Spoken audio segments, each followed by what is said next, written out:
him chat with the walking, yeah. Just too sharp with the prize. White girls let it tell me I'm awesome, yeah. Hot like fire on the pan. If you wanna touch my please use caution. Cold like 0 degrees. I'm out the cage, gotta let out the beast. Revolutionary, gotta let out the streets. Locked in a cage, I'ma let out the sheets. You can't go out, motherfucker, by peace. You take the west side, take on the east. I'ma put him in the cage, never let out the I hear him chat to the noise. Move too quick, can't stop for the talking. I hear him chat with the boys. Man so tough, but mans keep walking, yeah.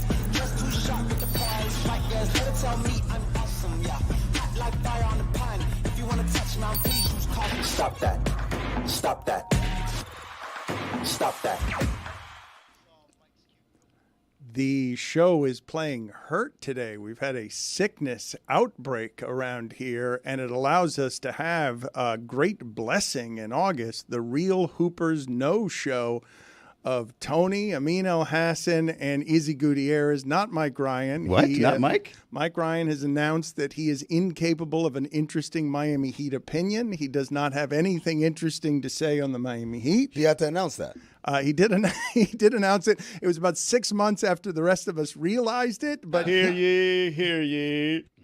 He is out of opinions on the Miami Heat. I am excited, though, because we've got Izzy Gutierrez, we've got Amin El Hassan, and we have the ability to talk about an assortment of things today, basketball included, and the rare thing of, in an hour, we're going to break news. And I want to know the enthusiasm of the group. I don't want to over-tease it. I want to under-promise and over-deliver. But we have a news-breaking item that will be interesting to a certain segment of people in an hour. How would you guys help me classify this without ruining the surprise and over-promising so that I'm not teasing people with expectation who are expecting something that is too big a news, but for this show and for this show's obsession with a certain thing, what we're announcing in an hour is going to be pretty interesting to our constituency. Well, I've seen several things aggregated about this one topic, and I will say that people forget. People forget that several years ago a promise was made from one artist to another. Yes. That something was ours. And today we rightfully take it. Tell the tale. Okay, tell the tale. We're a storyteller. We're not going to tell the tale right now, but in an hour. Just the idea of climbing to a mountaintop and seeing this old, wise, hermit of a monk, and he looks into your eyes and he says, "I give this to you." It is. It feels a little religious and a little spiritual. What is being given to us in an hour to share with the world exclusively? It's also a beautiful thing in that in a complicated world of digital video and rights issues and whatnot, not to get too far ahead of ourselves, that this is just as simple as one word was given and it is being honored, again, from one artist to another. And that's important in this crazy age where lawyers want to get involved in everything. We kept it simple, and today this tree bears fruit. It's a bit of a treasure, and it's adjacent to one of the things that I wanted to start with. We'll get to Olympic coverage in about a half hour when Andrew Siciliano will join us, and we're going to make a foray, hopefully, if the video works and the technology and the sound, and we're going to talk to a breaker, B-Boy Ronnie, who is going to explain to us some things that we absolutely need to know as breaking begins at the Olympics. He's bailing you out again because you're the one that should be telling us about breaking. And I haven't heard not one update from you on breaking. By the way, I have an update. The U.S. medaled in weightlifting for the first time since 1984. Wow. So that is my beat. Consider that covered. I have not covered breaking at all, never mind well. I consider it covered for you. I did see that the Jamaican relay team lost to the Chinese because they screwed up the baton. That has to hurt when you train. You train that way for once every 4 years, and then you don't qualify in breaking. It is not the 4x4 relay in breaking. That would have been hot. It's track and field. Yeah, I'm gonna wade into these waters because I'm worried about this take. Because there have been certain moments in sports where I'm like, how are they doing this? Sometimes it's during the Tour de France. Sometimes it's during the World Cup where Spain is trying to outpass Russia, but Russia seemingly has 6 lungs per player. Something's going on over here with China. You know what I feel like, Mike, with regards to that? During these Olympics, the one person no one seems to be asking that question about, Snoop. How's he doing this? That's very true. How is he at every event? How does he have custom clothing? He had a Noah Lyles winning the gold. Where? There's a deep fake Snoop. Come on. They've got to be carbon copying him, right? Fencing. He's in a fencing costume. He's in the equestrian costume. He's in a Greco-Roman costume. He's in a beach volleyball costume. Some of these shots may be pre-taped. He's sitting next to Asia Wilson at the USA game. No, it's not, because I'm telling you, there are things that's like holding up a newspaper. He's at the USA game with Asia Wilson. Then he's somewhere else wearing a Team USA jacket that has Noah Lyles winning the gold in the 100 meters. Like, how is that possible? So you want him to hold up a newspaper to prove that it's the same date that he is there, like in a hostage video? No, I'm saying he's already doing that with his actions. I'm saying that we have a Pootie Tank situation where they hired a bunch of lookalikes for Snoop, and then they just insert him in different places. Pootie Tank. Tracking back quickly to the China thing, this is very clearly my American superiority complex speaking here, and also the fact that contextually there is a tainted meat scandal. All right, the U.S. always takes the gold in that relay. Always. Not this year, because a bunch of tainted meat swimmers decided to crash the party. And if I were afraid of Chinese bots, I'd stay off of X altogether. But what I'm saying here is we're going to revisit all of this. I'm taking mental notes. Okay, very good. Mike Ryan has threatened you with mental notes are being taken, China. He's not afraid of whatever your retaliation is to his mental notes. I'm not on TikTok for a reason. Now, you don't have my data. When you say tainted meat swimmers, do you mean these are swimmers who have eaten tainted meat, or are they meat swimmers who are tainted? Meat, M-E-E-T? Oh, never mind. I didn't even consider that. So they tested positive for elevated levels of things that help them in the pool. I think that is the actual term. What, gills? What are things that help you in the pool? Why are we still talking about swimming? Swimming is over. I've got this Olympic fever, and I'd like to talk about a couple of events, but I'm a little thrown off here. And I say little is because, and those looking on the screen, is I've never felt smaller than I feel right now sitting next to Tony. Tony does this bully move where he stands up and wants to sort of, I mean, look. You do look tiny. You look like Billy sitting next to Derrick Henry. But now watch me stand up. It's not any better. I'm still tiny. We got to Tony Scott this. Get an apple crate for Tom Cruise. I don't know what to do here. I just feel like a gymnast compared to, I don't know, a heptathlete or a decathlete or something. He does look giant. I'm surprised, because we've been hurt by sickness here today, to hear something that Amin said right before we turned the microphones on, because some of it's sickness and some of it is August vacation. Amin said something I've never heard before. He said he hates extended vacation time. I've never heard anybody say that. What does he mean by? What do you mean by that? So, I am a creature of routine. I crave the routine. I get up, I do this and whatever, right? And so my elite version of a vacation it's not really a vacation, it's just I work less. I don't stop working, but I do a little bit every day. When I go off the grid, as I did for the last couple of weeks, I find it so hard to get back into the routine. I don't want to do any of this. Ladies and gentlemen, I don't want to be here today. Like, on the way to the airport. That is not the way to sell Well, what I'm we're just doing. saying. Danny, he's wearing a T-shirt that says day drink. He needs a vacation from the vacation. It's a real thing. If in a perfect world, I would go on vacation and never come back.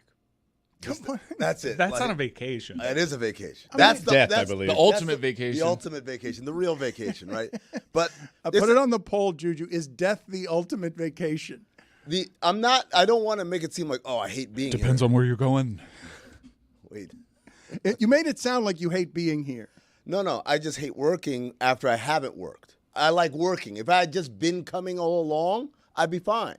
But the fact that I tasted what freedom is actually like, and then it's like, all right, back to the salt mines. Like, oh, no, not this again. I'd rather just be digging a little less salt and then more salt. You cannot be describing what you are presently doing as back to the salt mines. Well, I mean, you cannot. There's no copper. No, I mean, come on. What do you? Cobalt. What do you, I'm a little salty. What are you doing with this? There are the people watching and the people listening to this, many of whom have real struggles in real jobs, have to be looking at you and and be saying, like, what is he talking about? Well, like what I would say to all those people is, first of all, thank you for your service. Where's my camera? Thank you for your service. We really appreciate everything that you do for us as a society. I don't know what you do, but I appreciate it. You're making it less personal. No, I'm speaking to the camera. I know, but you're saying I don't know what you do. Pretend like you do know what they do. I know what you do, and I appreciate it. And so does everyone else here. What I'm saying is this. I would rather be doing my job, whatever my job is, continuously, and then in a vacation time, just do it a little less. So you're speaking specifically to salt miners right now? Just that Yes, portion of our audience. Absolutely. And the cobalt miners too, right? I just don't want to be off completely and then be asked to come back on, because it is so hard to train my body and my mind back into a let's get work done mentality. Put this on the poll as well, Juju, please, at Le Batard Show. Do you find yourself needing another vacation as soon as you return from vacation? The thing that I wanted to talk about with you guys that is basketball related, it's a couple of different topics, actually. One is in Charles Barkley's return to TNT, which surprised me. Did it? It did surprise me that he returned to TNT. Yeah, because they're not going to have games. They're not. Look, man, I understand that the people. Stugotz suggested this. Oh, just do it without the games. You need highlights. Yeah. Like you need the rights. You need to be able to play basketball video that you can talk about. You can think you can do a 4-hour show without that video. You cannot do a 4-hour basketball show without that video. Well, a couple of things. One, it wasn't a 4-hour show. It was a little bit here, and then they play the game, and then a little bit at halftime. Then Like a means vacation. Exactly. Exactly. That's exactly how it is. Number two, you can't do a show without basketball video or basketball highlights. Someone hipped this guy to a little thing called Oddball every day but Monday right here on DraftKings Network. We do it every day. And Dan, the point that you're making is a valid one, but that also sounds like Turner's problem, because Charles is just going to honor this contract. But they're going to create, reportedly, a show around some of the other sports that they're doing there. And what I'm saying, I'm not saying you can't do a basketball show without video. I'm saying they can't do that show without video and without being able to react live to all the things that have just happened in a basketball game and then be able to show them to you. First of all, I would disagree with that also, because if you think of many of the best moments of Inside the NBA, it's them just sitting around riffing, or interviewing someone. Remember the Dwight Howard interview that went like 12 minutes long, which is unheard of on TV for a post-game show or for a live, basically, event like that. They did it because they have the freedom and they have the chemistry to have those kind of conversations, and they hold viewers. And so I think they can absolutely do it, because all you really need is Ernie, full screen, still shot of, like LeBron going like this, Lakers lose another one, and then let them rip, Charles and whoever else is on. But more importantly, I'm not here to argue the logistics of how you do a show without showing any video.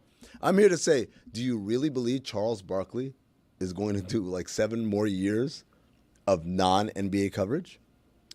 Well, yeah, but he doesn't have to just do non-NBA stuff, too, because without highlights, you can still, first of all, it's a show on TNT. They're going to get rights to a 15-second clip, right? And when you watch the highlight shows, they're reacting to one moment from the game. They're not reacting to a series of moments from the game. And then even if you don't show the moment, fine. Quick explanation, maybe even have people act it out. Maybe that could be their thing. But in terms of talking about it, they don't need much video. That's a Kenny Smith thing. Don't give away the goods. Christ, man. Season 2 down the drain.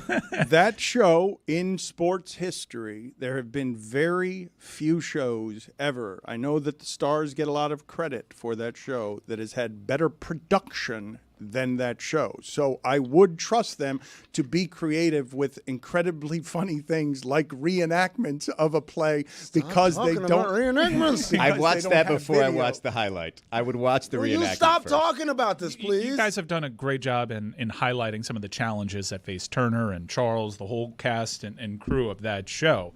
But at the heart of the matter is, Charles will never retire as long as there's huge piles of money around. We told you this before. He's talked about retiring longer than he's actually been doing this stuff. It's crazy. He just doesn't retire. And I know for a fact, because I've overheard him, he seriously considers these things. I don't doubt that, but it always comes back to, I'm not retiring. I'm taking this easy money. What do you mean you've overheard him? I've snuck around people on the phone with Charles Barkley, and I've eavesdropped. And yeah, I'm reporting this exclusively. Charles Barkley, he means it when he says he seriously considers these things. And I mean it when I said, bullshit, you're never retiring. You're taking that easy money. I don't know how I feel about Mike eavesdropping on my phone conversation. They didn't teach that in journalism school. I got to tell you, Mike, that is some sketchy journalism. I was just legitimately hurt by the fact that Mike revealed something that he overheard in a conversation that I was walking around Whoa, here having I didn't yesterday. reveal my sources. You did. And I would say, just as a caution to anybody, stop talking on speakerphone for everybody to hear you. That's He's got a weird. good point. I was in a private room you walked into. And I overheard it, and I am but a journalist. But Speaking of which, at some point here today, please remind me, because Colorado football is really mad at us, and I want to get back to something we've done the last couple of days. let me say right now, the list of people who are mad at y'all is very lengthy, and I'm having to put out fires. I'm not going to say about where or who, but I do know that I have received communiques saying, what's the deal? And I say, hey, man, that's just them. I've had to smooth over some things. Why don't you want to tell us what some of Because those things are? Unlike you, Dan, I am not leaky. Unlike Mike Ryan over here, I am not snitching all over the airwaves. I know what the value of discretion is. I am discreet.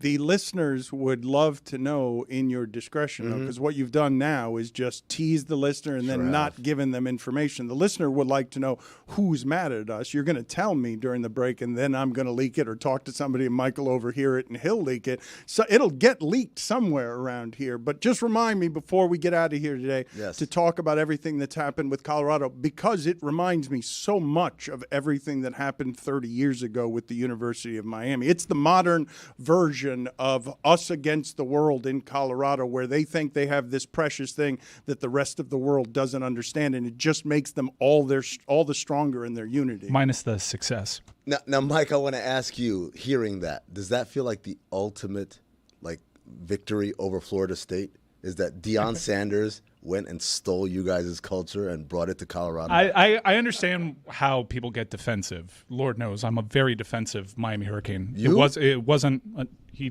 forget about kneeling. It wasn't a fumble. Not enough people talk about this. That's also true. But what I will say is, Colorado, if you're struggling with this, you gotta toughen up. Like there was a report out there that spoke to anonymous people. You're lucky. Mainstream. We're like the most mainstream entity that picked up on this story. Networks have their journalistic standards. Maybe it didn't meet that. That's totally fine. But this is not anything close to what Miami endured. Everybody was pretty unified in this is this program has to go. It goes on the cover of magazines that mattered at the time. They need to end this. If you're having difficulty with this, I wish you luck this season, because you actually meet real adversity and you're getting sensitive about this. Maybe you're not cut out for it. We will get to all of that, because Miami got cut out for it after 20 years of enduring it. And Dennis Erickson, with all the winning in the world, was still throwing up into buckets before games with fever blisters, because once you have everybody on your neck rooting against you and you lose, it doesn't feel very good. But it's also a fallacy. I kind of feel like most big media companies are rooting for Colorado because they benefit from the prime bump. Everyone saw this. Ratings were up across the board. Anytime anybody did anything with Colorado, as long as they were winning, it meant buku ratings. So there isn't this huge conspiracy of people gathering around. If anything, they're trying to shoo this story away because no one's actually covering it. So I don't think that argument holds water at all. It's the Floyd Mayweather thing, right? Everyone, or it feels like there's a large, loud contingency that wants to see failure, but it all hinges on him being successful in order for us to root for failure. No one wants to root for failure for a failing organization or a failing, entity. It only works when they're really good. If you dig into any program that maybe is high profile, that maybe is struggling a little bit, doing worse than they expected, getting a lot of transfers, you'll probably find a lot of stories about this. You'll probably find stories dotted with guns. You'll probably find some stories about violence, teammates butting heads. I don't think it's unique to Colorado unless Deion's allowing this stuff. But I think what's unique is that he brings all the attention. And so there are people, even Athlon Sports, digging in. We will get to that, but where I would stop you is the objection is it runs along a really interesting journalism fault line to me.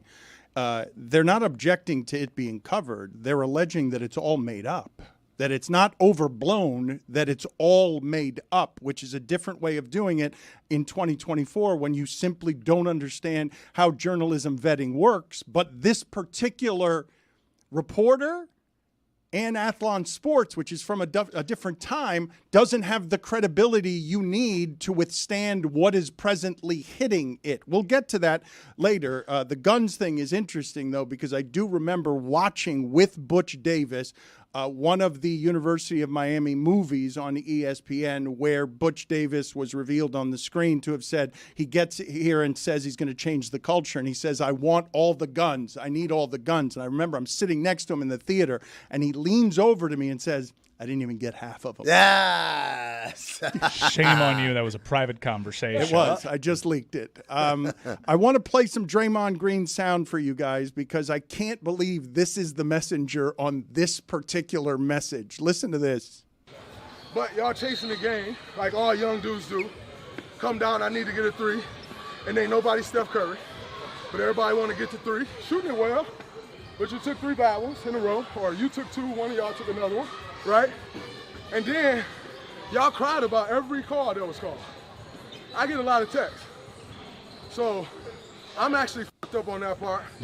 But it's also cost me $2.5 million. Which is more money than probably everybody in here paying to make that ain't a rich kid. It's probably 50 times the amount of money my mom made in her life. So it'll cost you. And also, what have y'all done to get calls? I was this close from, by the way, not giving y'all one. And there's nothing any of y'all can say. So why are we crying about calls? It's pick up. He ain't say nothing about a foul. He ain't say nothing about a foul. Say, yo, we still had the ball. And y'all crying about every call. Why? Who's done something? I just want to know which one of y'all done something. Quite frankly, I don't think any of y'all have done anything. But that's just me. I mean, it's amazing to have him talk about crying about calls, and he's explaining to you why he thinks he's entitled to it. It's just because he's done something. He has. I mean, like I don't think he said anything untoward. By the way, what the done something he's talking about isn't winning 4 championships, winning Defensive Player of the Year, being an All-Star, being All-NBA, All-Defensive Team, all those things. It's I'm an NBA player.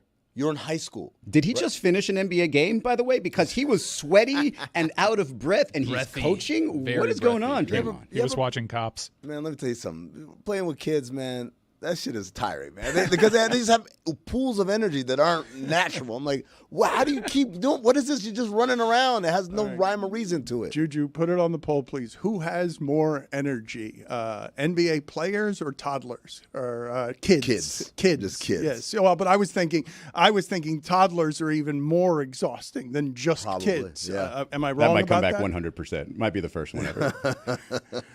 I also wanted to get into what Draymond said and his dedication to hating. Just saying of Rudy Gobert, you cannot be an NBA player and benched by an Olympic team that isn't Team USA. That is, that's a bar. It is a bad look.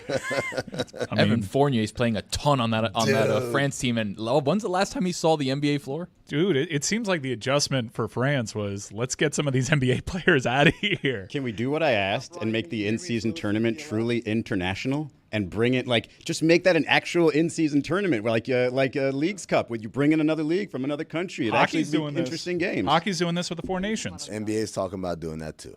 We may They got that idea for me. have a breaker from Paris next. Hold on.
I was assigned the task of covering breaking on behalf of the show from the Olympics. I have failed. I have not had the bandwidth to get as updated as I should have gotten, but we're bringing in an expert. I do know you're not supposed to call it breakdancing. That's about all I know. You're supposed to call it breaking, and B-Boy Ronnie Baldonado is with us. He's a legend in the scene. He's been breaking for 3 decades. He's a judge. He's been a judge for the sport, and he's going to be one of the official commentators for NBC Sports. Are there any curiosities the room has on this? Because I mean, I'm sure you is New York and cardboard on sidewalks before your time? No, that's the New York of my childhood. Okay, that's the New York of your time. And so this is where I was introduced to breakdancing, and the evolution of it, obviously, athletically, is a total insanity. Mike learned the other day that you don't know what song you're going to break to, which seems crazy. And he says, it's odd if they throw a "You Can Call Me Al" at you before you're expecting it. I don't think you're allowed to do that. But Ronnie is here to be on to explain it to us. So thank you, Ronnie, for joining us. And I'll begin with, how much ignorance are you confronted with? People are about to be delighted when this finally starts on Friday and they discover what is a novelty sport, because it's not going to be at every Olympics, but it is at this Olympics, and this has to be exciting for people like you and people from this community. Yes, definitely. Thank you guys, first of all, for having me. Yes, breaking, this is a milestone for the breaking community. We're very excited that it's finally going to be in the Olympics. I feel like it should have been a while ago, but, everything's about timing. And now that breaking is going to be in the Olympics, we have like the best of the best from around the world representing. What is going to stun people? What are they going to be surprised by? One of the great things about the Olympics has been all the awe and discovery and wonder of people like being, holy shit, how do those water polo people survive playing that sport? Well, it's very close to gymnastics. We took a lot of inspiration from, gymnasts, from martial arts, and vice versa. If you were to watch some of the floor exercises and gymnastics, they actually got inspired from some breaking moves. We have a move called the air flares, which they now do in the Olympics, and they actually give credit to breaking, and vice versa. We took the Thomas flares, right? So I think breaking has evolved so much in the past 40, 50 years, and it's just undeniable that it's going to be, groundbreaking, and it's definitely a breakthrough for the hip hop culture. Ronnie, speaking of the culture, when you think about breaking, like Dan said, it's something that originated on the streets. It was free, it was unencumbered, unregulated, and now you bring it to something like the Olympics, which is the epitome of the establishment, and people are going to score it and grade it and all that. How does the culture react to that transition from this is our thing to this is something that we're going to be basically calculated on? Yeah, well, we're at the elite level now. It's not confined to the streets. It almost graduated to sports and to the Olympics. And there is a structure behind breaking. It's not like breaking just jumped onto the Olympic stage. You have huge competitions that have been going on for like the past few decades. You have competitions like Freestyle Session, Battle of the Year, Red Bull BC1, and these are world-class events. And they have different point systems. Specifically for the Olympics, it's a comparative judging system that they're using that's judged on 5 different categories. So it's very structured. They're going to be judging on technique, vocabulary, execution, musicality, and originality. And of course, you have professional judges on the panel. Well, walk me through that, though. What does musicality mean? Musicality is obviously rhythm. If you're on beat, you're not dancing with 2 left feet, right? So you have to be dancing because it's really important that, everyone understands that even though they're doing acrobatic moves, that this is still a dance at the end of the day. And it's part of a hip hop culture. So there's a bigger picture. Breaking is the dance element of the hip hop culture along with DJing, MCing, and graffiti. What does vocabulary mean? Vocabulary, what does that mean? Vocabulary is like your quantity of moves, because there is a structure in breaking. Like I was saying, there's the foundation of breaking. You have your top rock, footwork, power moves, and freezes. So essentially in a battle, you have to be able to showcase all those 4 elements. And those are like the fundamentals of breaking. So when you say originality, though, how surprised do you ever get by anybody's originality as someone who has been watching, judging, and has expertise about this that goes back 3 decades? Exactly. So, judges, they definitely have an eye for originality because a lot of these breakers, especially the breakers that are going to be competing at the Olympics, they have signature moves. So, a lot of them that have created their moves throughout, these 30 years, we know their moves, but it's also, creating unique patterns, unique transitions, and innovating a lot of the foundational moves. So that's basically what originality is just stage presence, just having a very unique style. Charisma could be part of that too. Someone that just has a very unique stage presence, right? Like character is very important as well. Ronnie, I'm curious. There's a lot of people around here who think they can do more than they actually can. A lot of people who think they're like Olympians in just a couple of months of training. I'm wondering what it would take for you. How easy or difficult would it be for you to teach somebody not to be an Olympic level breaker, but to kind of look like they know what they're doing? Yeah, I mean, I actually have a dance studio in Las Vegas, so we do teach lessons, right? So you have to just start from the basics. It's starting from ground level, teaching your top rock, just like I was mentioning, and that's easily a 2-step, right? And then from there, you go to the floor, you start to teach footwork, which one of the most basic footwork steps is called a 6-step. And then from then on, you start elevating, right? That's why with breaking, we always talk about before you learn how to fly, you got to learn how to, crawl, walk, run, then you could fly. What's the training regimen like outside of actually practicing how to dance? Outside, well, back then there was really no regimen because competition really wasn't that big. But now that it's an Olympic sport, breakers are training like athletes, but creating like artists. So I think there's, how could I say this?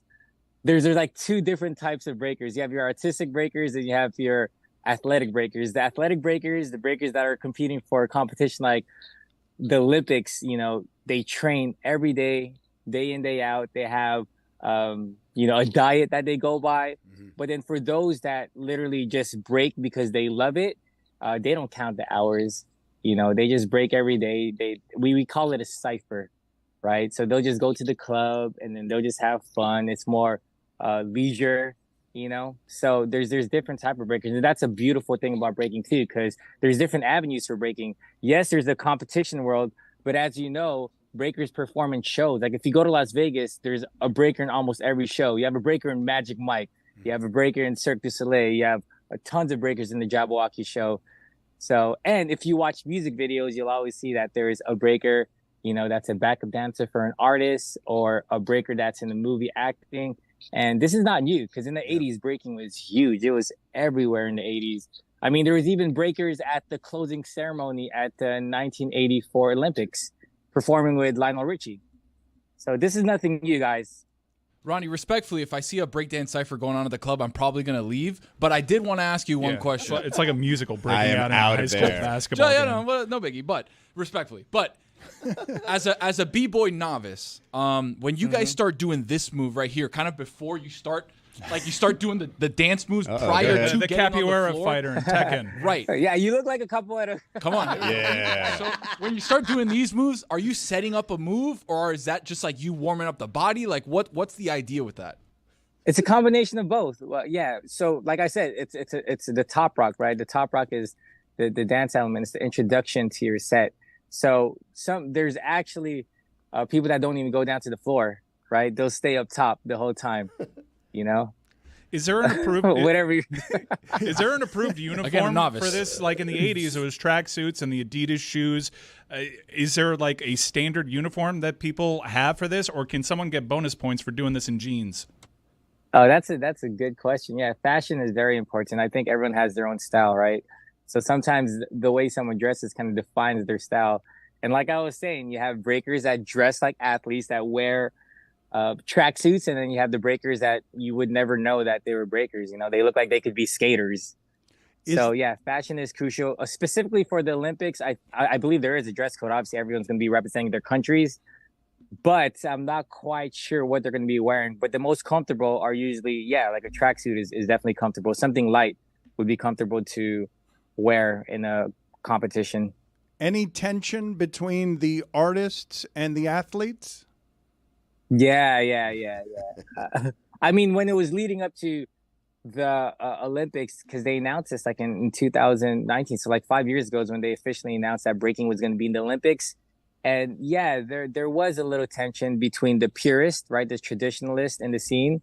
But I think when they see that this whole culture is bigger than us, that most of them have turned their heads and they're definitely supportive. But obviously, there's going to be a few that are just cynical about breaking being in the Olympics. But definitely, we've been getting majority positive feedback. Ronnie, what can you tell us about the music? Because music choice is hugely important, and we learned earlier that these dancers are going to be surprised by this.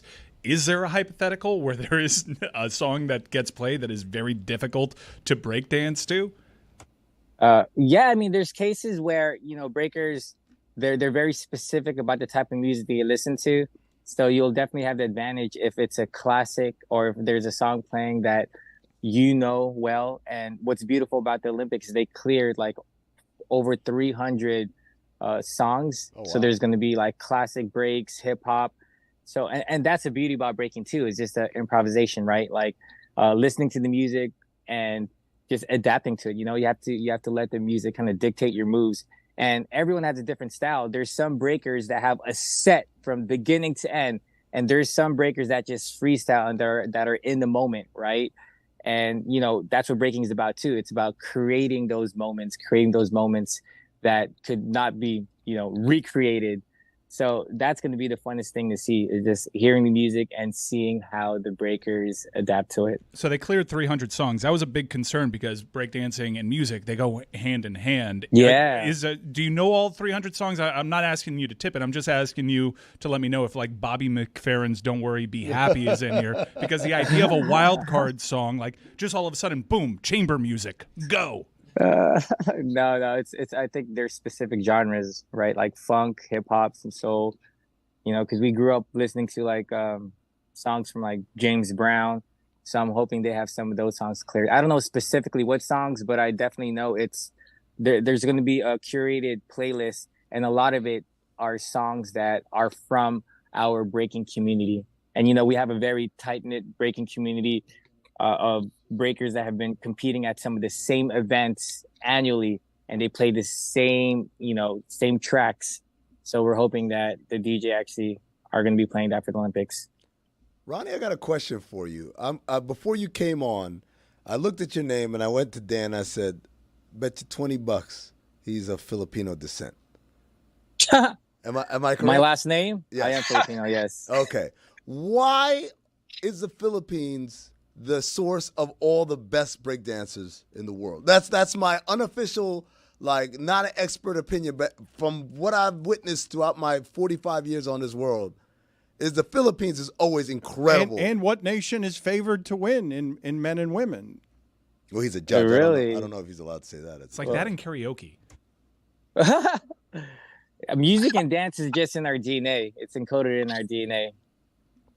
And boxing, we have Manny Pacquiao, right? You don't you don't think he's allowed as a judge to say who's favored? Like No. you don't think? I think that's incredibly prejudicial. Well, but I mean, I think that there would be common knowledge within the expertise of the sport of if there's a champion or if there's some in all the sports that we're watching, there's a favorite. Yeah, but I don't know if the judges like you think like a referee like Kenny Maurer can say, "Oh, I think the Celtics are going to win it again." Can you say or can you not say? Wait, what are we talking about right now? Don't try to get my man in trouble All here. right, fine. Women's. Are we talking? I'm just talking about who's supposed to win. Like, what country is supposed to win? Historically, who's the best at this? Well, there is a Filipino American that's going to be representing Team USA. There you go. And yeah, she has a good chance. I think obviously USA has a very good chance to win. It started in the U.S., so we're hoping that someone just brings home the gold. But Asia is doing really well. Japan, Korea. There's a competitor from Korea, and I think that's what's beautiful about breaking in the Olympics too. Is like we're bridging the age gap. You have teenagers there, and you have breakers that are like in their 30s, and one specifically from Korea, he's like pushing 40. He's 39, and he's like a 3-time Red Bull BC1 world champion. His name is Hong Tan, and he's an amazing breaker, and he's just pushing the envelope right now. Appreciate you illuminating us. The women start Friday at 10 a.m. Eastern on Peacock, and the men are Saturday at 2 p.m. You can check out Ronnie's video on YouTube at Red Bull BC1. We appreciate the insight, sir. Thank you. Thanks, Ronnie. Thank you guys for having me. Very much appreciate it. You may have heard Andrew Siciliano laughing there. I don't know what he was laughing at there.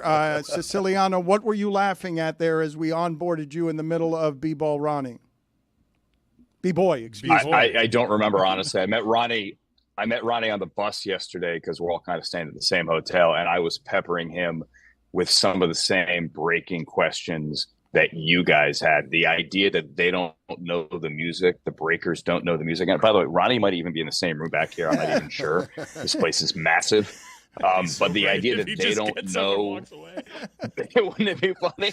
I improved my shot. It was so dark last time at the dressing room. It looked like a hostage video. But anyway, they don't know the music, right? Yeah. And like the idea that they don't know the music is just bonkers to me.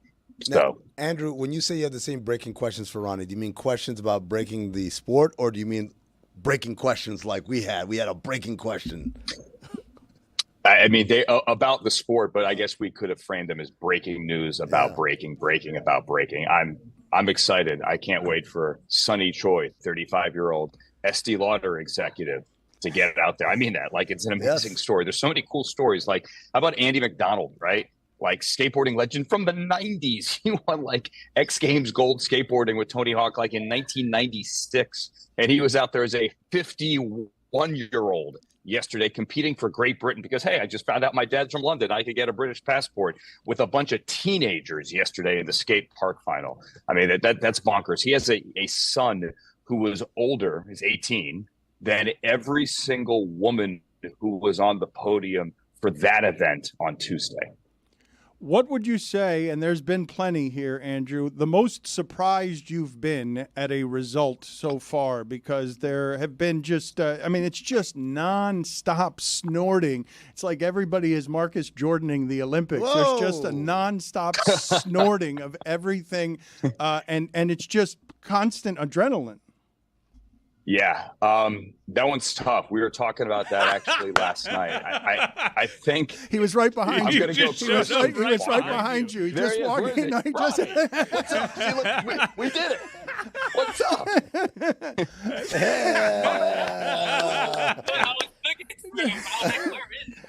We made this happen. Yeah, like the balcony and this place is huge.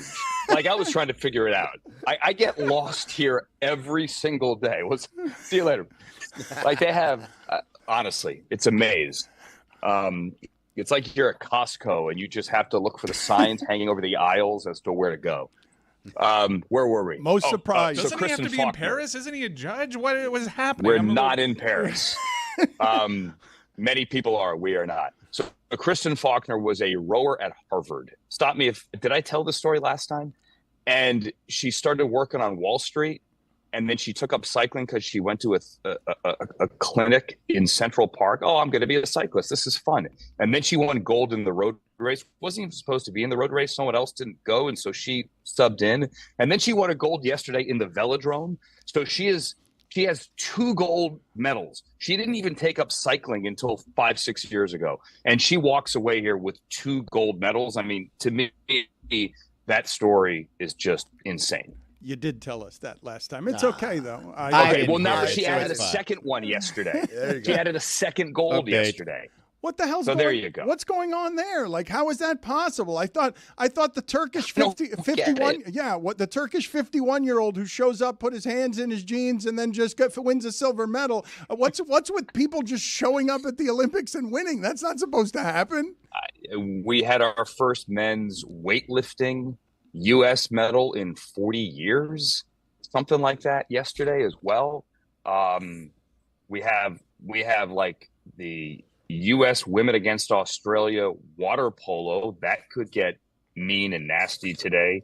Women's volleyball, big rivalry, USA Brazil today. So we're getting to the point where it's like, the big headliners finally going at it in the semis and finals. So we're getting to that. We got Noah Lyles as well today. I mean, Noah Lyles woke up and tweeted something like, "You're already dead." Did you see that? Like an anime reference here from a character that I don't know anything about, but "You're already dead" in Japanese. So he's calling his shot. He claims it's over today for the 200. He's getting his double. Siciliano, can you turn over your right shoulder and read off of that guy's shirt who's standing behind you? Can you just... Greg was right, and you know it. Oh, and you know it.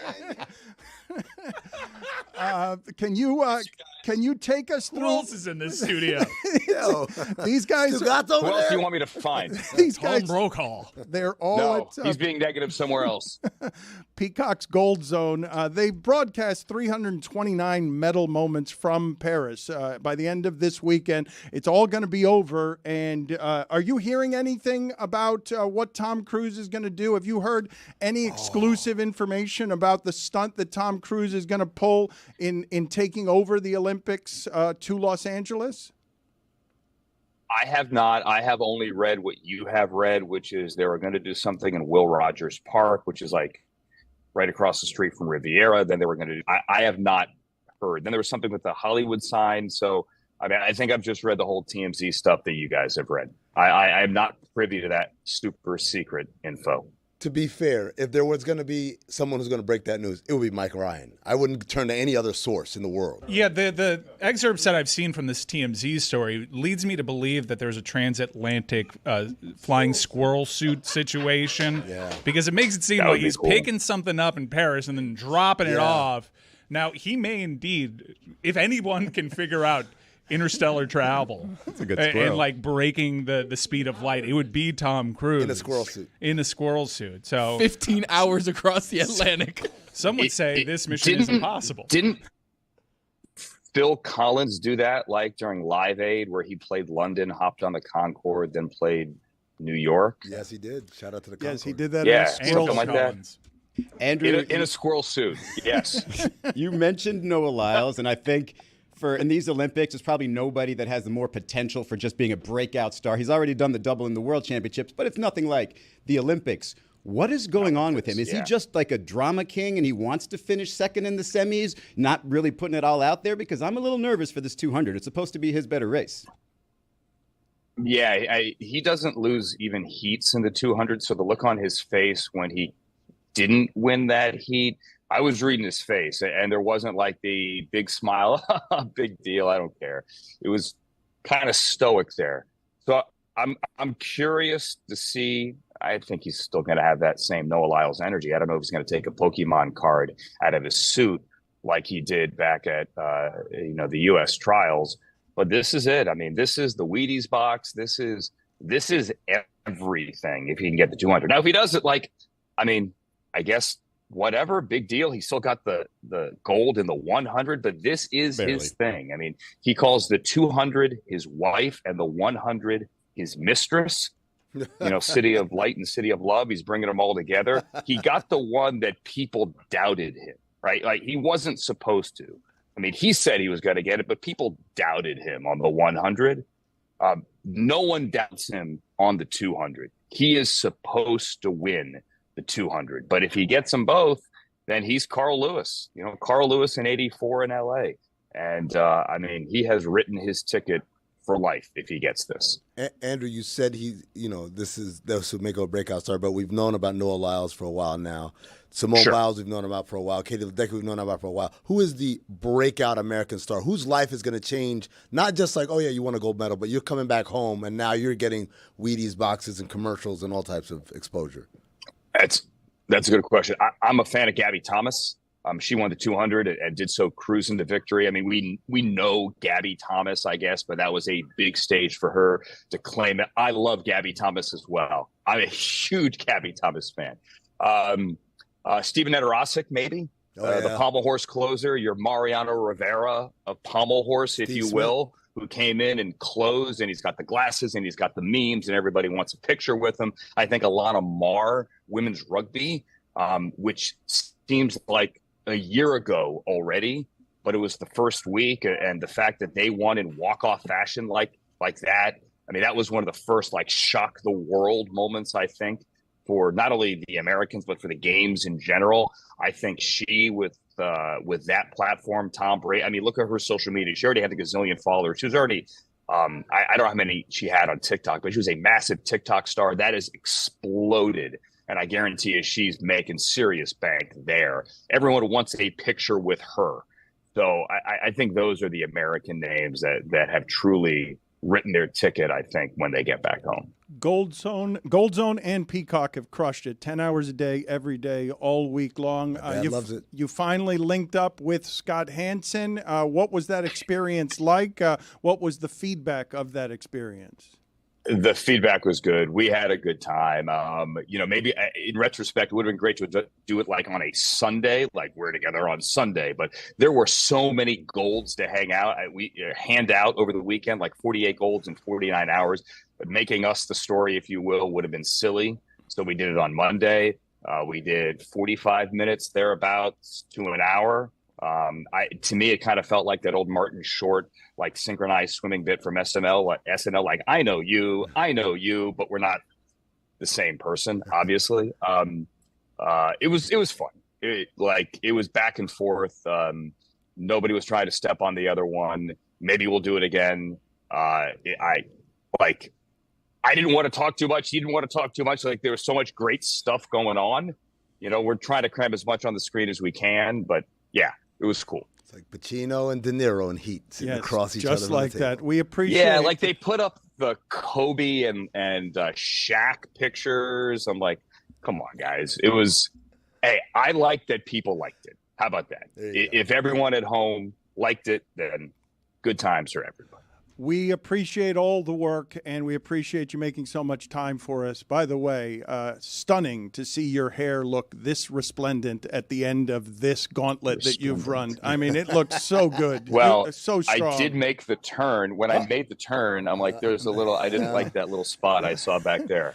So we might have to go fix that before we get on air. Can you fix that in post? We'll edit please? It, even though it's live, and everyone's already seen it. Thank you. Good seeing you, Andrew.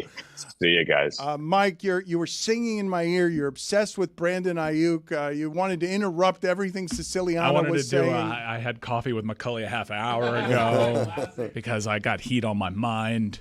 Not the Miami Heat. I have nothing there. We have our news that we're breaking next, but apparently it's already broken on the internet. No. Yeah. According to @Le Batard Show on various social media channels, John Tesh will be debuting a new edition of Roundball Rock after the break. The new edition. The new edition. Yeah, remember during edition. lockdown, John Tesh made a promise to us that we could have the rights to Roundball Rock. Yes. Now, little did we know this would be a major deal for us because we never thought that NBC would get the rights back and Roundball Rock would be back in the big leagues. I know that Fox uses it for college basketball, but he promised us this, and he could have just walked away from the deal, pretended like it wasn't legally binding. But he's a man of his word. There you go. Honor. So we are debuting a new edition of Roundball Rock.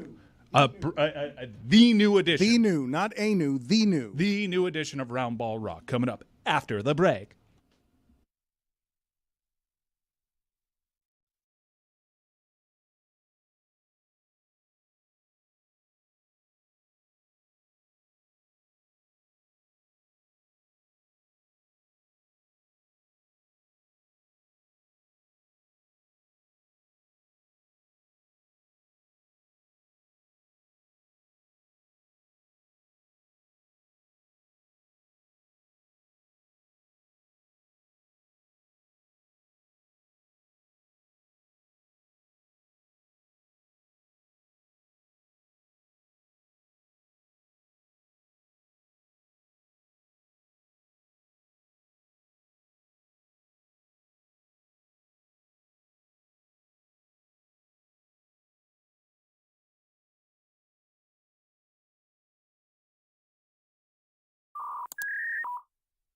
Mike Ryan here, bringing you another throwback interview from the Dan Le Batard Show with Stugotz.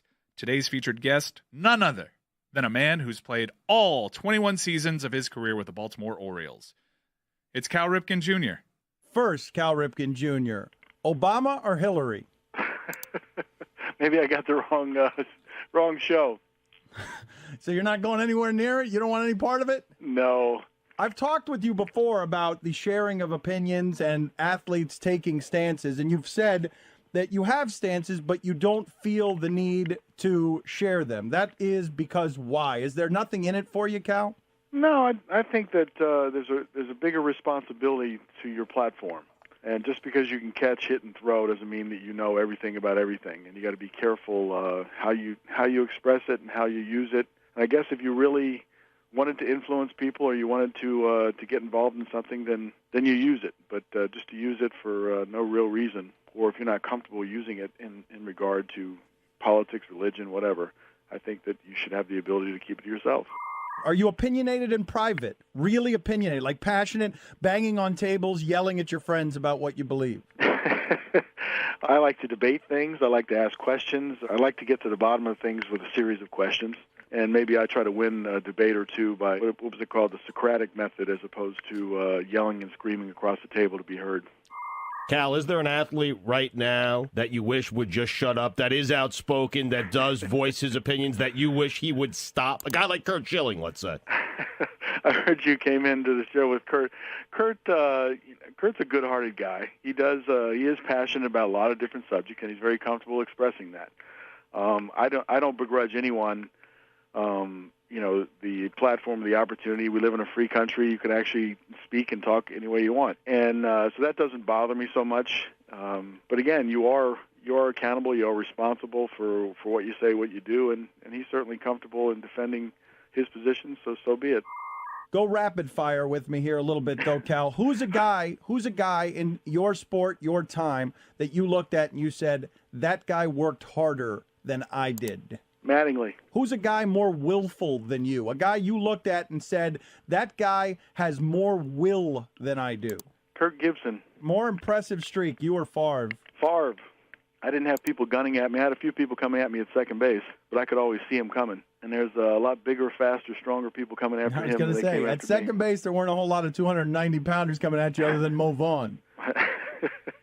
Yeah, and he just wasn't fast enough to get there. Who had better support at home than you did? Better support from a father that you looked at and said, that guy had a better teacher than I did? No one. Yeah, that's the end of it, right? Yep.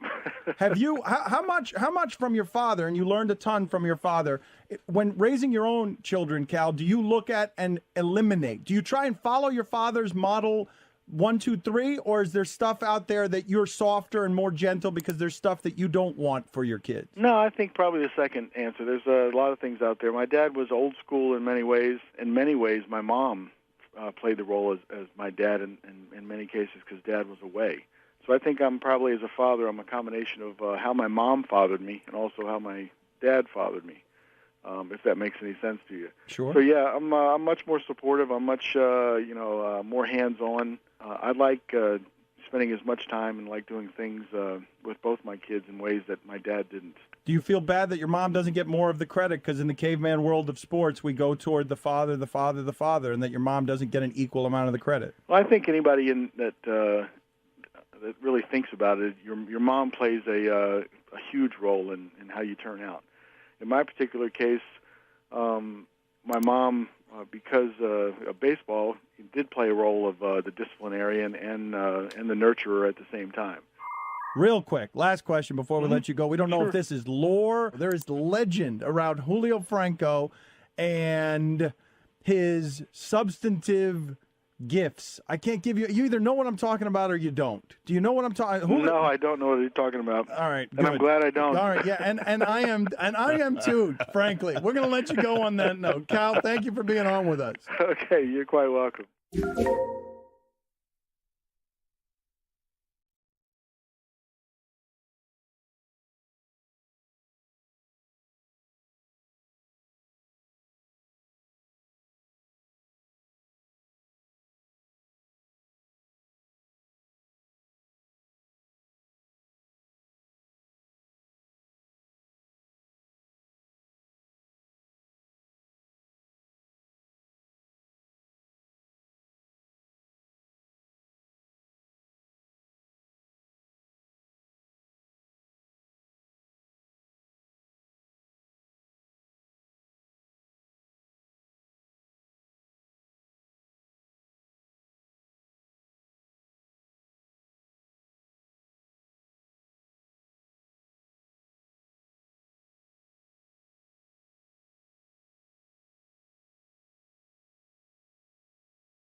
very exciting. This music makes me happy. I don't know how many of you are made happy by this music instantaneously. I am, at least in part, made happy because it's the only bit of music anybody's ever given us. He just handed it over. John Tesh has the rights to this music, and he says you can have it. And so he gave it to us. It was an amazing gift. Terrible deal on his part. Yeah, not a good negotiator. John Tesh is a favorite around here because of that. And Entertainment Tonight. Also. And John Tesh was supposed to be here, but he's busy making music at all times, rocking out at all times. And he did do us the courtesy of explaining to us, because I'm assuming now, Mike, that bedrock. You kept saying a version of Roundball Rock, but I'm left to assume that the bit of music we're about to play, given to us by John Tesh for a reveal to the nation, is going to be what NBC ends up using, correct? Like, it's been decided. It's no longer negotiations, talking back and forth. John Tesh has made new music for NBC. I did not know that. We're debuting this? Whoa. Yeah. I thought... Wow, we are a big deal. I thought that that's what we were doing now. This is the official new Roundball Rock? Yes. I believe that's what we're doing. Wow, whatever he's going to set up right now? I think he's so. Here? Well, he's not here, but he has sent word, like at the Academy Awards when they're accepting their award, but they can't be there in person. So John Tesh has made us a video to include us in this process. It's very exciting. Let's throw it to that. Hey guys, it's great to be with you again. I'm really excited about sharing this new piece that I put together, and I wanted you guys to have it first to see what you thought. It is we're calling it the shredded version of Roundball Rock. We went back into the studio and got me on Hammond organ and a guitar player named Andrew Sinowick, who's pretty incredible, and the rest of my band. And we put together I wrote an extra piece to put on the end of Roundball Rock, and then we did what's known as the shredded version. So get ready, because here's the first time anybody other than the people in the recording studio are hearing it. I do have one beef with you guys, and that is you recently interviewed an old friend of mine who was sort of turned on me, and his name is Triumph the Insult Dog. And I see the clip, and you guys have Tesh on, and you're celebrating. Oh, yes, even though we're losing inside the NBA, at least we're getting Roundball Rock. Hooray. What a great deal. We're trading Charles Barkley for John Tesh. That's a fair trade. Maybe we can trade Kenny Smith for Yanni. And I noticed that when he was going after me that you didn't defend me at all. It's cool, I understand, it's Hollywood stuff. But as we debut the shredded version of Roundball Rock, I just want to say to you, Triumph, because I know you're watching the show as well, to you, here is Roundball Rock, the shredded version, for you to poop on.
I thought you said John Tesh was not here. This thing rips, Dano. Oh my God, my eyebrows. This is a heater. Are smoking. My eyebrows are on fire. By the way, I was like, Izzy, you must be very happy that there's a shredded version. I was so close to taking my shirt off, but these guys are all you needed to look at.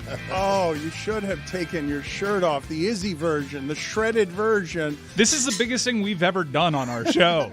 This harkens back to a time. This is the greatest thing. Is our guitar player like the third member of Simon and Garfunkel? What is this look here? Because it's not John Tesh. No, it's John Tesh's brother.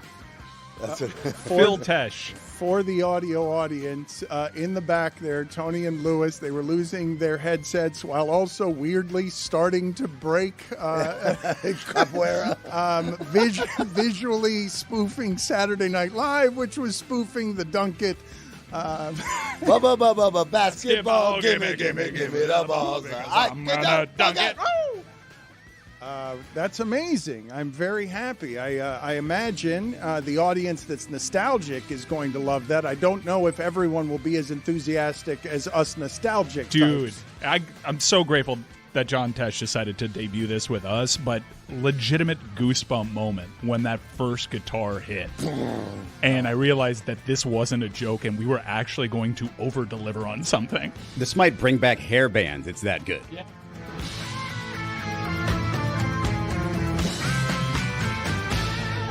Wow. Wow. What Thank a you, John dismount. Tesh. Yes. What happened to hair bands? Are they gone? Are hair bands still out there? Hair bands gone? I saw Quiet Riot play at Dania Highlight like 3 months ago. Exactly. Yeah. Exactly. But I didn't see him at Hard Rock. It's been a minute. What are you doing at Dania Highlight, Dad? Nostalgia circuit, really. Quiet Riot was there. That's why I went. I went because, but I mean, no hair bands are still doing it? Like, no, they're substantively? like new hair bands? No, of course not. I would assume that there are not any I new imagine there are some that are trying to keep the art form alive, but no, it's nostalgia circuit now. And are any of them doing it well, or it's all crappy, playing crappy venues, or somebody is out there, not that Metallica is a hair band, but Metallica could get out there and obviously fill Chris stadiums. Jericho's trying to keep it alive with his band, Sebastian Fozzy. Bach, is he still around? Yeah, and I like that guy. yeah, he's there's actually a video of him speaking at a conference trying to do Steely Dan poorly, but he's no Sebastian Bach. He was recently at Rockville. There was no announcement that hair. Why are we talking about hair bands? Let's talk about Roundball Rock, man. What are you doing? There was an announcement. It was Nirvana with Smells Like Teen Spirit. Dead, gone. How did that make you feel? I mean, as somebody who's a nostalgic old person. Oh, I mean, I got emotional. I do a good job of masking it, but like that song, that riff has something on me that I can't ever shake no matter where I am, because it reminds me of all those great Sunday afternoons. You turn on NBC and Marv Albert or Bob Costas has this whole monologue. And I pray NBC has a department of people who are just writing these monologues to open every single one of these big games, because that's the most important part, is you get this very uplifting kind of building music, and Marv Albert says something like, somebody's got to set the tone, right? yeah, you got to say the banner in the summit does not hang for Clyde Drexler, like things like that, like Ernie Banks, Mr. Cobb, never went to the World Series. O.J. Simpson, the first man to run more than 2,000 yards, never played in the Super Bowl, and Michael Jordan has never played in the NBA Finals. That's a real NBA on NBC intro, ladies and gentlemen. Like, all of those things are burnt in my head, and at the end of it, you get a statement. Today, someone gets an answer. And the NBC Peacock thing goes in there. The music hits, and you get all that stuff, and guys complaining to Jake O'Donnell and stuff. And then bam, Peter Vesey. We can do this in real time. Why don't you give it the setup that you want, and we'll queue up the new shredded version of Roundball Rock right after you. I'll do this. What I'll do. I'll write one for a fictitious game in the future where, can I do it? Where Anthony Edwards has just been traded to the Miami Heat, and he's playing. Playing against the Minnesota Don't Timberwolves. overcomplicate this. Do it on the fly. All right. I got it queued up and ready to go. He says he's not a leaker. I get a text. Not a leaker? Who said anything about leaking? I get a text. It's a hypothetical in the future. Because I was going to set it up with the new shredded version. I was going to set up great new speculation, and you just stole it from me after accusing me of being a leaker because of something I shared with you during the break. Is there news? I hadn't heard. I was just coming up with something wild and wacky. What do you want to do? I want to write this monologue. All right. Well, that's going to take a minute. Keep your eyes on the round ball, guys. Yeah. This was a big moment for us and our show. John Tesh gave us the exclusive. I think we're making a mistake and not just going right back to it personally. Well, the way to go right back to it is as introduction to some speculation I believe people need to watch out for now that Amin has betrayed me and leaked information I was giving him during the break. But you guys are screwing up this aggregated report so bad. The star of the show is John Tesh, okay? So like, Thank you. Like regurgitate whatever old intro that you loved. You don't have to write a new one or come up with one on the fly. But let's get back to this shredded version of Roundball Rock.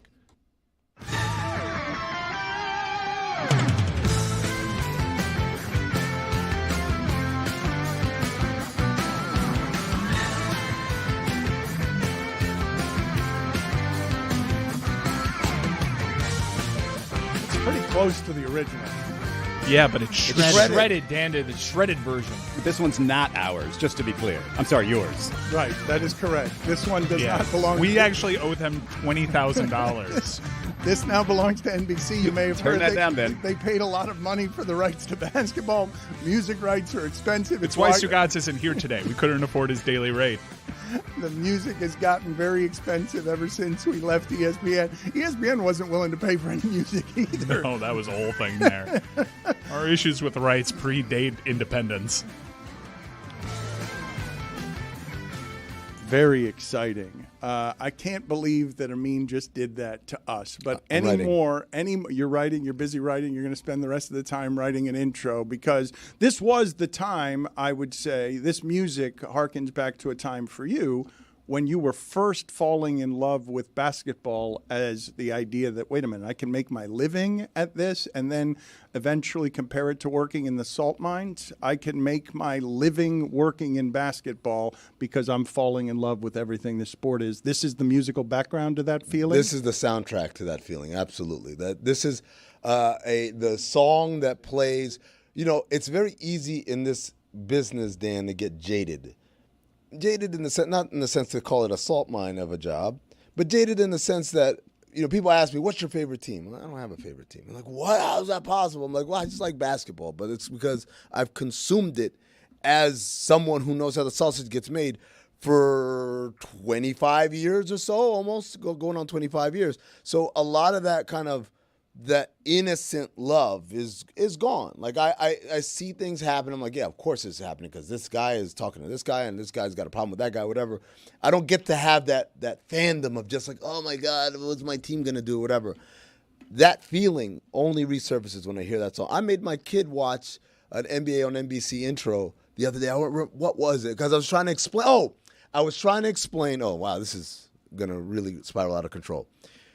I was trying to explain the Alan Parsons Project serious song, right? Like this is the famous Michael Jordan intro, the way that they would come into the arena and end the introductions with Michael Jordan. And so I told my kid, I said, this song literally, if you play it to people of a certain age, it only means one thing. It don't even mean Alan Parsons Project anymore. It just means I'm North Carolina, I'm Michael Jordan, which by the way they reprised in Hard Knocks that I want to talk about later. So then I started talking about how music we had right now, these kids nowadays, I don't think there's a song or a music that has as great of an attachment to basketball as it did when we were coming up.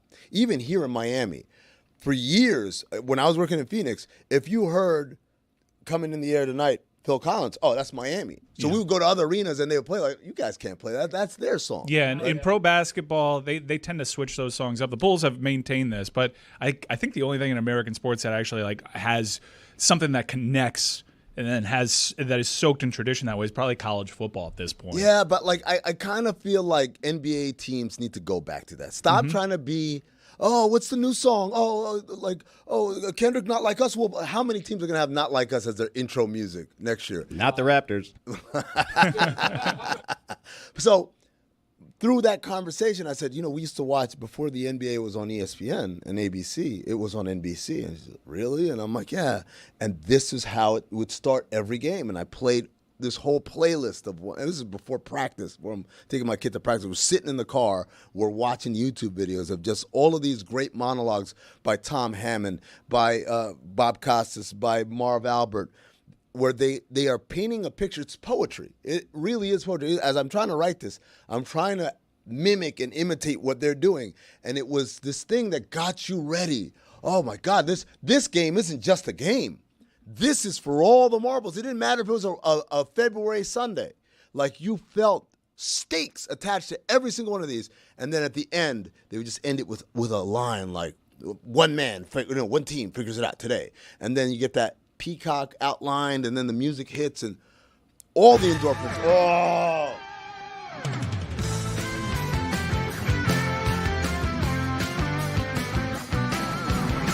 I think Amin nailed it just with the word stakes. Nobody sets the stakes quite like NBC. For me, at least it was in basketball. For me, what made me fall in love with the NBA was, honestly, the replays of the finals in '84. But then a little older, when it was TNT, but it was because it was the late night game, right? I felt like I was doing something special because I was up late. And my mom's like, you better wake up early. And I'm like, don't worry, Mom, I'll get up.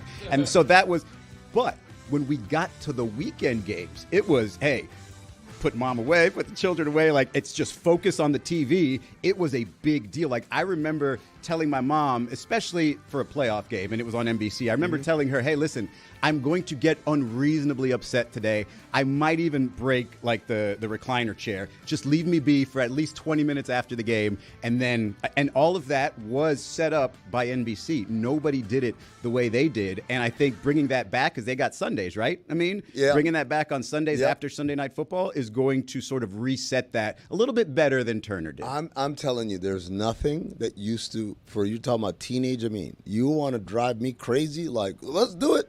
Just say this, NBC triple header. Oh, triple header? 12:30 until God knows when. We're doing game after game after game. And there was never a feeling like, this is too much, or I got to go, I got stuff to do. Like, nope, we're going to sit there and watch all 3 games. One of my earliest hoops memories as a kid, I must have been 11, 12 years old, where listening to that Roundball Rock, NBA on NBC, Jail Blazers versus Lakers, like 2002-ish, where they would have those monologues about the Jail Blazers, and then all of a sudden it's Shaq and Kobe, and they had just won a title, and it's like, I remember sitting in this little, like, living room with a little square TV with a big back, and just sitting there like, oh my God, I can't believe this is the biggest thing on planet Earth, and it was like game 27. They made Bonzi Wells look like the biggest jerk in the world. Dude, look, they did great jobs of defining for us who the characters were, right? You didn't walk in and say, who is this guy, Nikola Jokic? No, we knew because they had painted him as either the hero or the villain. My favorite ones are always the Game 7 ones. There's one, the Knicks-Rockets Game 7 from '94 is insane because it goes through all the Game 7s in NBA Finals history, and they show you, like, they've got the cool music in the background, and they show you the winners spraying champagne, and then they show you, like, the losers. They see, like, Isaiah Thomas and Joe Dumars sitting on the bench in Game 7 in '87, in '88, and just looking dazed. And it's like, these are the stakes, man. Either going to be remembered as a hero or you're going to be, like, forgotten as a villain. And man, there's nothing like it. There really is nothing like it. We're putting a lot of pressure on this song. No, we're not. Well, at least John, what if they can't recreate what they did in the past? But the biggest part of it was John Tesh delivering, and that he did. He definitely did. And when you talk about really fond memories of NBC, it's not just the games themselves, but it was the teases for what's coming next. Remember, the movie of the week was a big deal. Or in my instance, as someone that was a fan of science fiction at the time, stay tuned for another episode of Sequest. I can't believe hearing you guys talk. It's making me think that everything you're just describing in the modern age can't be so again, because we're getting too much sports from everywhere to be falling in love musically with a triple header of regular season games, because we have that, we are consuming so much of this stuff that it can't be the wonder and discovery that you're talking about. I think you're wrong, because we're living in a time right now, you can't appreciate nostalgia. 20 years from now, if Carrie Underwood isn't still doing the intro to Sunday Night, people are going to talk about Sunday Night Football on NBC the way that we're talking about the NBA on NBC right now. Oh, Carrie Underwood, all right, Sunday Night, and then the John Williams score, like all that stuff, it matters in the moment, and you don't really have a true appreciation for when someone's absolutely killing it and knocking it out of the park, the way that John Tesh did.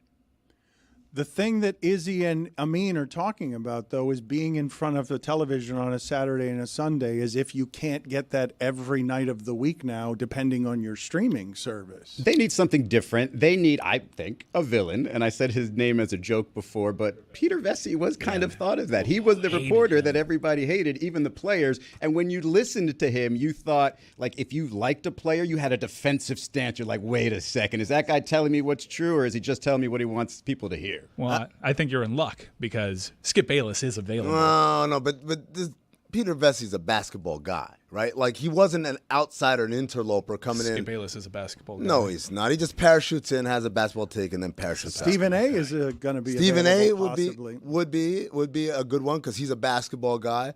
I can think of another basketball guy that everyone seems to hate for some reason. Maybe. Oh, you're nominating yourself? Maybe he's sitting in the studio. Can right you now. parachute out? You can parachute in, but can you parachute Tom out? Cruise will find a way. Yeah, let us know the Olympics will come to LA, baby.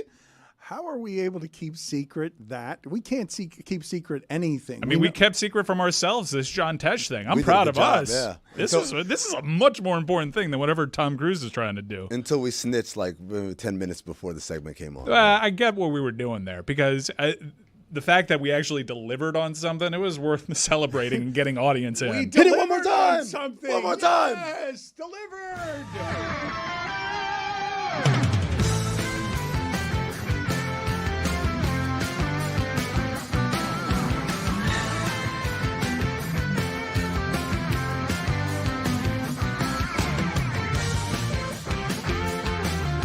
Can I borrow your air guitar?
This episode of the Dan Le Batard Show with Stugotz is presented by Smirnoff. We do game days. Please drink responsibly. The Smirnoff Company, New York, New York. After accusing me of being someone who leaks information before it's ready, Amin Elhassan gave the audience something that I was not ready yet to report. It is not fully baked, so I will simply tell you on the front end of this as context. I have partial information on something that will be explosive if it happens, and I'm just going to set you up for something here that is speculative right now, but is something to keep an eye on because... Hang on a second. Do I need to hold on to my seat? Is this like heat information? Because you got to prepare us. Well, I mean, Amin just teased it. I didn't. I was just throwing a hypothetical. But it's half-baked, okay, because...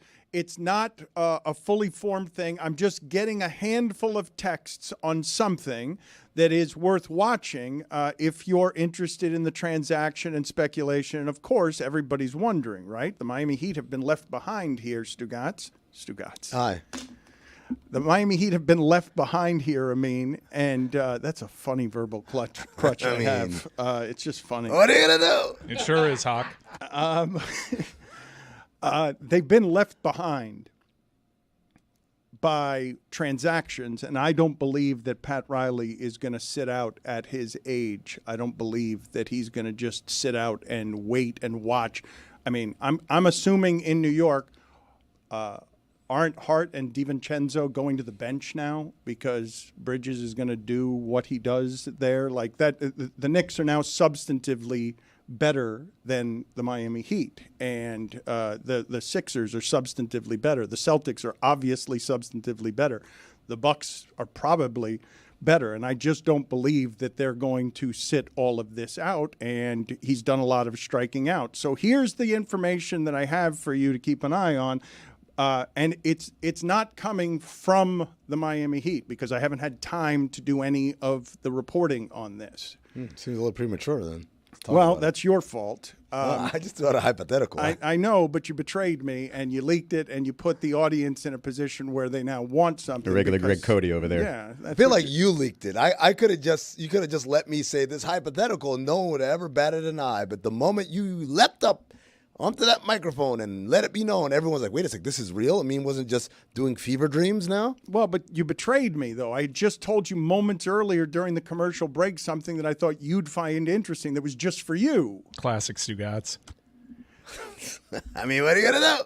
I encourage all of you to listen to Pablo Torre Finds Out and the episode about what is happening with the mess at the top of power. You usually don't get this kind of access to where the money is. The money can shield some of these things from ever becoming public. But Amin can speak to some of the mess happening in Minnesota because there's an ownership fight there that is super interesting. And Glenn Taylor is the owner of the Timberwolves, and I don't think anyone considers him a good owner. Does anyone consider him a good owner? I mean, his reputation in the league is not quite Donald Sterling, but I think a lot of people think he kind of stinks. Up until maybe the last couple of years with Anthony Edwards, the Timberwolves had the losingest winning percentage in all of major American professional sports. The NBA, MLB, NFL, NHL. That is their legacy. It's just awful. Oh, Kevin Garnett played there. Awful. Oh, and Anthony Edwards is there. And that's just the results. On top of that, he is viewed as somebody who is a little bit crazy, and he sold the team to Alex Rodriguez and Alex Rodriguez's consortium of people. And I encourage you to listen to Pablo Torre Finds Out because he did a deep dive on how messy and ugly all of that stuff is. There's an arbitration coming up in which we're going to find out who gets that team. Is it going to be Glenn Taylor or is it going to be A-Rod? And this is what you need to watch out for, okay? If Glenn Taylor keeps the team, what's going to happen after that is they're going to lose their team president, Tim Connolly. He's going to leave because he signed a long-term deal with the A-Rod team, and I think it's contingent, I believe, on A-Rod being the owner. Everybody thought A-Rod was going to be the owner of that team. And if Tim Connolly leaves, the next step on that is Anthony Edwards possibly wanting to leave with him and requesting a trade to Miami because of the relationship he has developed with A-Rod and just loves it. Do we get down- A-Rod too or no? Loves it down here. No, you would not get A-Rod down here. You don't get Tim Connolly either. No, you don't get Tim Connolly either.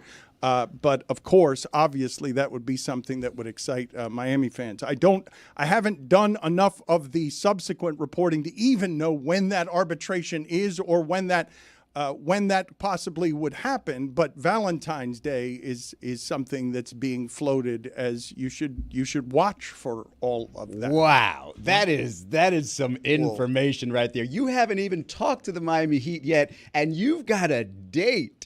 You've got Valentine's Day as a potential Ant-Man to Miami. This is humongous, Dan. Well, it's just speculation so far. It's half-baked.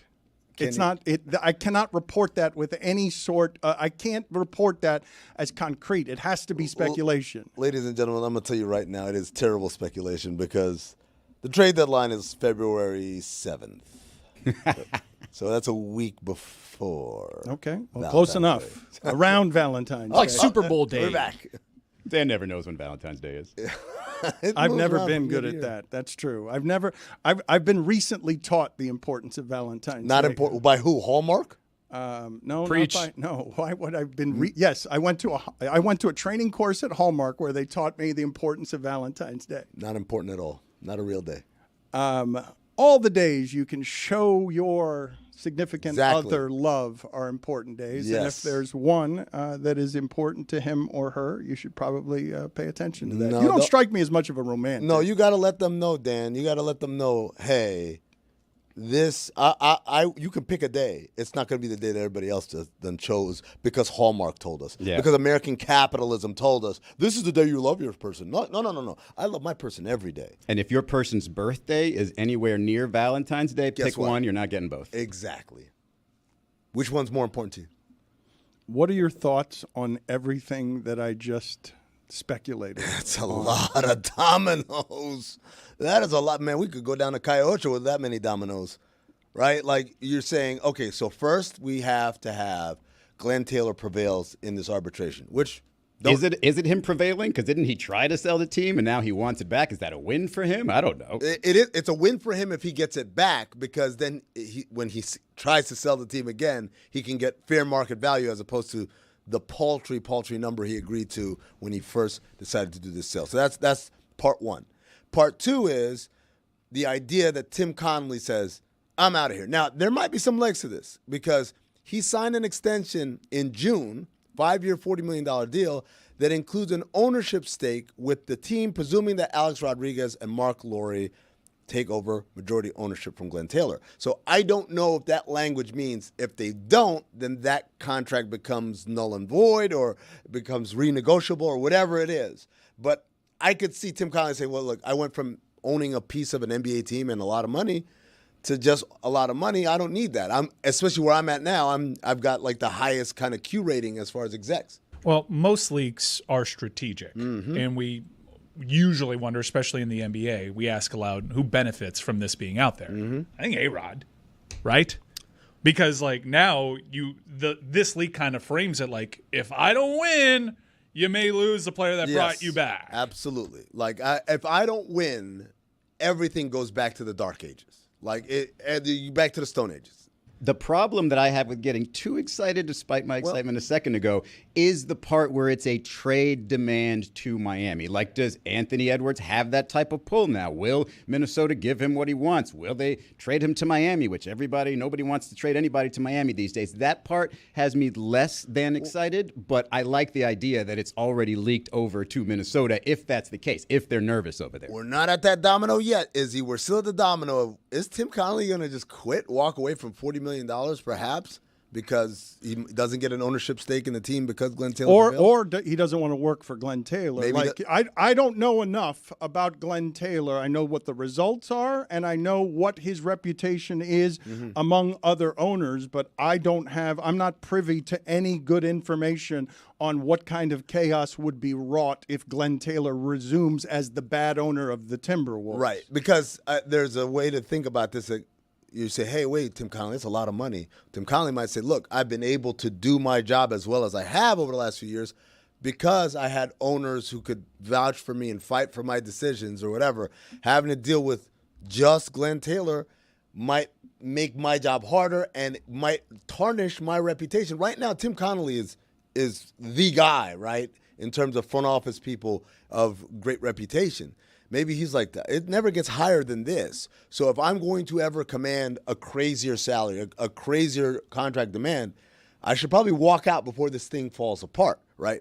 So that's the next domino. So the next domino is Anthony Edwards says, look, I like my teammates. I like my coach. I like living in the city, and we've done a lot of great things. And I'm 23 years old, and even though I'm 23 years old, and most 23-year-olds think that all the success is because of me, I did it, and I can do this with anybody, he's going to have the foresight of saying, no, actually, the genius behind all this is Tim Connelly. And if he walks out, and Alex Rodriguez and Mark Laurie walk out, this whole thing falls apart. Even as great as I am, I can't save it from Glenn Taylor. That's a huge domino to assume. So then that domino falls, and then you say the next domino is I want out, and where I want to go is to Miami because I have a relationship with Eric Spoelstra through Team USA, because I have a relationship with Dwayne Wade through Tom Crean. He's been down here a lot lately. Well, I mean, there are a lot of guys come down here a lot. A lot of people can connect those dots because of things that Anthony Edwards has said before and because of the relationships that you've highlighted. Right. So then that's the next domino. And then the final domino is, okay, all of this is true. Glenn Taylor wins. Tim Connelly says, I'm out. Anthony Edwards says, I'm out too. By the way, I want to go to Miami. What Izzy just highlighted. The last domino is, okay, Damian Lillard wanted to come to Miami too. And we saw that worked out. So it's a very, very long road, ladies and gentlemen. We have until a week before Valentine's Yes. Day to keep an eye on it. All my report was keep an eye on all the dominoes. A dozen of them have to fall. I mean, wasn't the Damian Lillard a case instance that you just highlighted something that was focused on by the NBA? And didn't they have meetings on this in which they stressed, because it seemed as though that was a real moment in time for the NBA where we're done being held hostage by these superstars. We're not going to honor the superstar that's been with one franchise and just made this one request. We're not going to do that. And there were a lot of people. I don't know if it was a Heat's involvement. That's my persecution complex as a Heat fan. But this was like the one instance where the superstar didn't really get it his way. So are the days gone where a superstar can just say, I just want to go to one place? Well, a couple of things. One, I want to point out that Dan has his eyes on all the Domino's, all the Papa John's, all the Pizza Huts, and all the other chain restaurants that might be out there. It's a pot shot. Well, it was a pot shot that would have been better made when he meant to make it, where there were no windows before, and he circled back around and made the pizza joke now. Crock pot shot. Number two, yes and no. Because I think there's some things going on with that particular situation. You had a GM, his first time as a GM. He's trying to kind of almost like the first day in the prison yard, trying to show I'm nobody's bitch, right? Like I'm going to fight for whatever, even if it comes at great cost to me. Now, in the long term, because of what they got in the Drew Holiday deal, it looked a lot better. By the way, I don't know if you guys saw this, DeAndre Ayton. I wanted to ask you about that. I wanted to ask you guys about that because DeAndre Ayton was the when you talk about Dame Lillard, Mike, the piece that was agreed on everywhere with Miami when Dame Lillard was going to come here, the piece that was already set up with Miami was DeAndre Ayton being traded. And the report in Portland is he's going to be traded now if he has any value, but there's no market for DeAndre Ayton. That's a pretty precipitous fall for somebody who was real close to the top of the sport with Devin Booker. Like the two of them were in a Game 7 playing very close to what felt like championship basketball. Game 6. And what happened there? Okay, so I live in Phoenix, so I've seen the DeAndre Ayton experience the whole time, and I knew, everyone in Phoenix knew. Real hoopers. Yeah, real hoopers knew, but also real hoopers who were local, right? This wasn't a guy at this stage of his life, his career, who's going to help you win. He's talented. That's undeniable. He's got great physical abilities. He's got nice skill, but the motor is not there. Not at this point. I'm not going to give him a death sentence, but I'm at the point that he's been through his career. But no value? He's got no trade value? Dan, he went to Portland and had every opportunity on the worst team in the league pretty much to show out, to be as dominant as he wanted. He's the one that called himself Dominatin'. Right, that was his own nickname to himself. Unless there's frost on the ground. Yeah, unless there's ice on the ground. Remember, he couldn't go to a game because he was surrounded by frost. That and also he landlocked in his own home. He didn't have a bed until January or something like that. You could use the bed to slide over the frost and get to the facility. Well, he didn't have a bed. He couldn't do that. Well, then you do it like Chili Willy. The point is, these are the things that we know about DeAndre Ayton from last season. Not of any dominating of any sort, but of these kind of stupid-ass stories. And it kind of highlights and underscores, like, a little bit of the immaturity and a little bit of the lack of a motor that he's kind of exhibited throughout his career. Is it too late for him? No, but at this point, what his number is, teams are like, I'm not going to take a flyer on this guy. I don't know how committed he is to this, right? So, but that was the thing that they waved their flag. That this is way better than anything we could have gotten from Miami. And, you know, like I said, up until the Drew Holiday part of that, I disagreed. But then once they got what they got for Drew Holiday, I was like, okay, that's a pretty good haul. But the fact remains, Dan, that or Mike, because you're the one that asked the question. I think or that was Stugotz. Or Stugotz, who's not here. Yeah, but I think the NBA specifically kind of got involved or just revisited this. They got and asked involved. questions. They got involved because of the public nature of the request, and it's not about send me here. It's they don't like. They've decided to crack down on players saying I want to get traded. They don't want that. They want that to be in-house. That's not exactly what's happening here because there's caveats, but. Sure, but if it's in the same neighborhood. If we get to the point, by frost. If we get to that point where Anthony Edwards wants to come to Miami and says to the team, I want to go to Miami, as long as he doesn't get in front of mics and or a podcast or whatever and says, yeah, I really want to play for Miami because I love playing with Bam Adebayo or I love Eric Spoelstra, which is kind of what Damian Lillard said. Yeah, Lillard was pretty sloppy on social media. Yeah. I mean, he made it clear, but he was also operating within the confines of rules that everyone else seemed to get away with, and they just decided not here, not now, not them. I understand hitting him with not much of a motor. I understand questioning how much DeAndre Ayton cares. And I know that you are in Phoenix. You come from the Phoenix front office.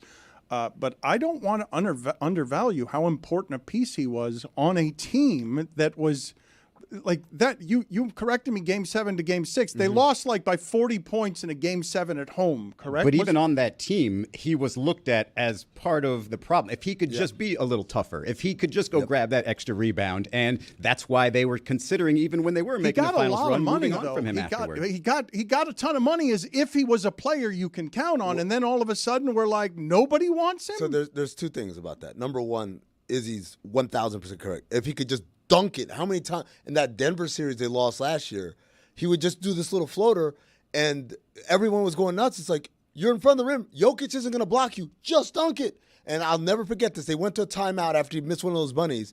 And during the timeout, he just stood under the basket practicing that same little bunny. Like, it never clicked in his head. No, I have to dominate like I'm trying to use that nickname. The question you're asking, Dan, is like, but he got paid all that money. He was a restricted free agent. They told him to go try and get an offer sheet. He couldn't get an offer sheet. And then I guess Indiana was getting ready to offer an offer sheet. And then that's when the Suns said, fine, we'll give you. Or did they match? My memory doesn't serve, but I know he went into restricted free agency and it was very late in the game that he got his He did get an money. offer and they matched. All right. I think he was hoping that they would not match. He wanted out of Phoenix. To Indiana, To Indiana. So he got max money basically off of a dare almost. Like, oh, I bet you won't. And then they're like, well, we can't let him walk completely because he does offer value. I'm not trying to say he's a bad player. He did contribute. But the money was based on, we think you can be this. He's still young enough. Right. He's young enough to change who he is. He doesn't look young enough. Like he looks Greg Oden-ish, 40 years old. Slightly younger cousin of Greg Oden, yes. Minimal compensating.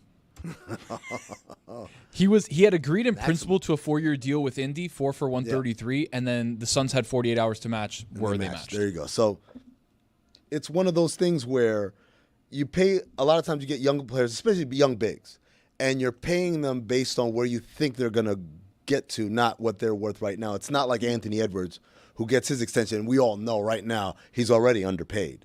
For Ayton, it's like, okay, if he just gets his shit together, this dude could be a monster. But like part and parcel of that is you have to want to be a monster. You can't kind of be like the shy monster.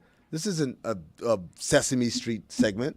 Are you and Izzy as fascinated as I am at in real time the way that the sport has changed, that Rudy Gobert played off the court, DeAndre Ayton has no value? Hey, the Celtics are champions, and they don't need anybody that size in order to be champions because all we've got is wings, and that's all we need. Well, I mean, they got Porzingis, and that was sort of what they needed to break it. But the funny part about what you're saying is who's coming to change the league? It's Victor Wembanyama. It's him, and how do we take advantage of that size? How do we utilize that size? That's why I'm so excited to see Chris Paul with him, because with somebody of that size, you just need to simplify things. And Chris Paul knows basketball probably better than any point guard out there. But I just think if you are a big that can contribute to today's game, you can still do it. DeAndre Ayton just doesn't. If he were to grab 25 rebounds a game, you don't think they're going to find a place? They found a place for, what's the guy, former UConn guy, who Andre Drummond. I mean, that guy seemed to have fallen off, and he's not good enough for today's game. But here, he's playing. Why? Because he gets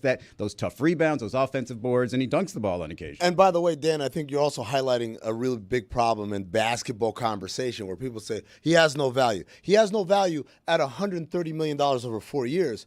For minimum, for mid-level, for $10 million, for $15 million, absolutely DeAndre Ayton has value. He's a good basketball player. But if I'm paying him, and more importantly, I'm treating him like a number 1 overall pick max player, no, he doesn't have value for that. He has value if he walks in and says, I'm just a guy trying to make my way through this league. And that's a very big mindset shift for a guy who's, I think, still believes in himself as like, no, I'm a marquee player. I was drafted first overall.